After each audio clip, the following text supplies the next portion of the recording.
পৃষ্ঠপোষকতা উদযাপন হাজৰিকাদেৱক ডক্টৰ ভূপেন হাজৰিকাৰ ওচৰত থিয় হ'বৰ কাৰণে অনুৰোধ জনালোঁ।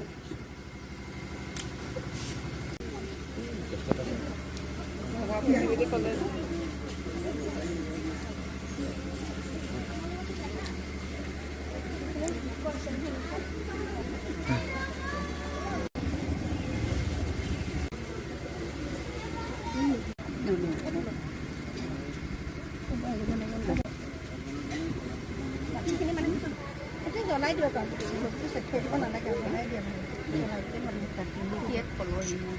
অধ্যক্ষ মাননীয় কৰিবৰ কাৰণে আহ্বান জনাইছোঁ। তাৰ আগতে জীৱিত কালত আমি চিনিব পৰা নাছিলোঁ। তেওঁক আমি সকলোৱে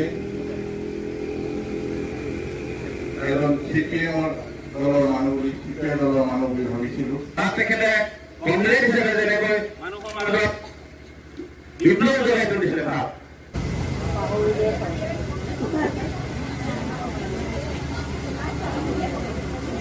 নমস্কাৰ। মই সকলোবিলাক পাহৰি যোৱাৰ নিচিনাই হৈ গৈছে। বহুত দিন মানে সাবিত্ৰী বাইদেউ ঘৰলৈ বুলি ফুৰিবলৈ যাওঁ বুলি লৈ গৈ তাই মিটিঙত সোমোৱালে। এটা উজ্জ্বল নাম হৈছে বিষ্ণুপ্ৰসাদ ৰাভা। তেখেত কেৱল শিল্পীয়ে নাছিল, অসমৰ সাংস্কৃতিক জগতত আজিৰ সভাখন উদ্বোধন কৰা হ'ল বুলি ঘোষণা কৰিলোঁ। ধন্যবাদ।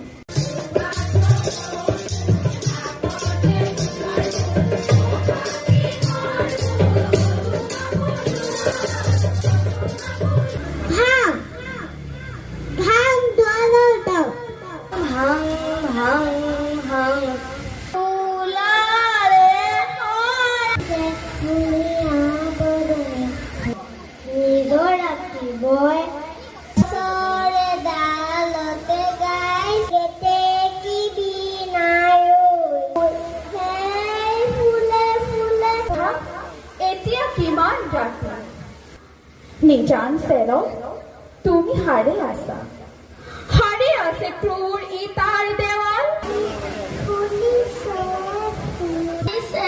দুনিয়া পদবী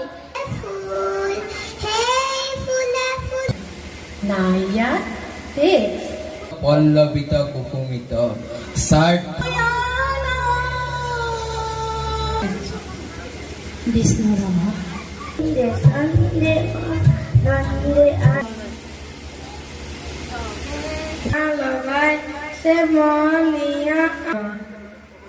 চৌদিকে বাজিছে আজি পৰ্বত পাহাৰ জান জুৰি একাকাৰ কৰা।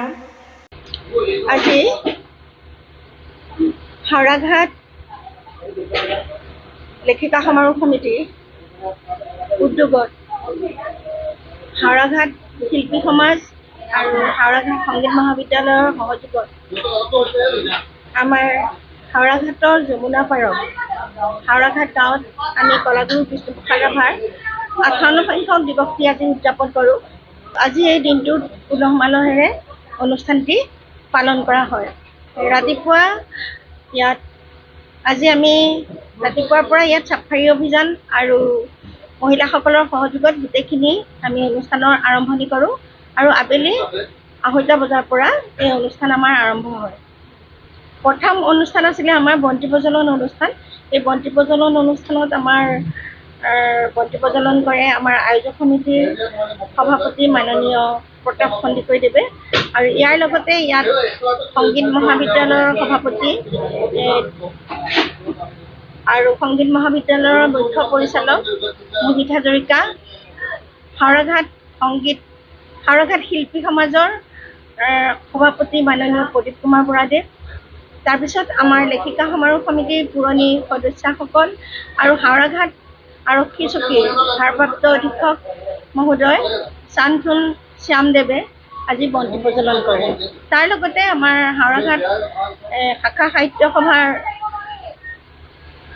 বিষয়ববীয়া ভৱেশ ৰাজমুখী দেৱ আৰু কাৰ্বি আংলং জিলাৰ প্ৰাক্তন সাহিত্য সভাৰ সভাপতি ভৱেশ ৰাজমুখী দেৱেও আজি বন্তি প্ৰজ্বলন কৰে। ইয়াৰ লগতে থাকে ৰামনাথ বৰা আৰু সহযোগীসকল। তেখেতসকলৰ সহযোগত আজি আমাৰ বন্তি প্ৰজ্বলন আৰম্ভ হয়। তাৰপিছতে আমাৰ এটি বিশেষ সম্বৰ্ধনা অনুষ্ঠান থাকে পুৰণি লেখিকাসকলৰ, সেইসকলক আজি সম্বৰ্ধনা জনোৱা হয় আৰু বয়োজ্যেষ্ঠ লোকসকলকো সম্বৰ্ধনা জনোৱা হয়। তাৰপিছত এটি সমবেত সংগীতেৰে আজি অনুষ্ঠানটি আৰম্ভ হয়। প্ৰায় অৰ্ধ শতাধিক আজি অনুষ্ঠান ইয়াত আছিলে, নৃত্য, গীত, কবিতা আবৃত্তি আৰু সকলোৱে বহুত উৎসাহ উদ্দীপনাৰে এই অনুষ্ঠানত অংশগ্ৰহণ কৰিছে আৰু আশা ৰাখিছোঁ ভৱিষ্যতে আমাৰ হাওৰাঘাটৰ নৱপ্ৰজন্মই এই অনুষ্ঠানত আকৌ ওলাই আহিব। কাৰণ বৰ্তমান সময়ত মোবাইল আৰু টিভিয়ে ল'ৰা ছোৱালীক গ্ৰাস কৰি পেলাইছে। সেই সময়তো আজি এই নৱপ্ৰজন্মৰ যি আমাৰ ছাত্ৰ ছাত্ৰীসকল আজি ওলাই আহি যি মঞ্চত তেওঁলোকৰ প্ৰতিভা বিকাশ কৰিলে তাৰ কাৰণে সঁচাকৈ আনন্দিত হৈছোঁ। আশা ৰাখিছোঁ আমাৰ এই জাতীয় যিসকল পুৰোধা ব্যক্তি তেখেতসকলৰ জন্ম মৃত্যুৰ যি দিৱস আছে আমি এই দিৱসসমূহ আমি স্মৰণ কৰা উচিত আৰু এইসমূহৰ তাৎপৰ্য আমি আমাৰ ছাত্ৰ ছাত্ৰীসকলক বুজোৱা উচিত, যাতে তেওঁলোকে ভৱিষ্যতলৈ তেওঁলোকৰ বিষয়ে জানে আৰু তেওঁলোকে কি মহান কাৰ্য কৰি থৈ গৈছে সেই কৰ্মসমূহ তেওঁলোকে বুজি পায়। আৰু সেইকাৰণেই আজি এই অনুষ্ঠানটি পতা হ'ল আৰু ভাবিছোঁ এই অনুষ্ঠানটি সফল হৈছে। আশা ৰাখিছোঁ ভৱিষ্যতলৈও আকৌ এনেকুৱা অনুষ্ঠান আমি পাতি যাম। ধন্যবাদ।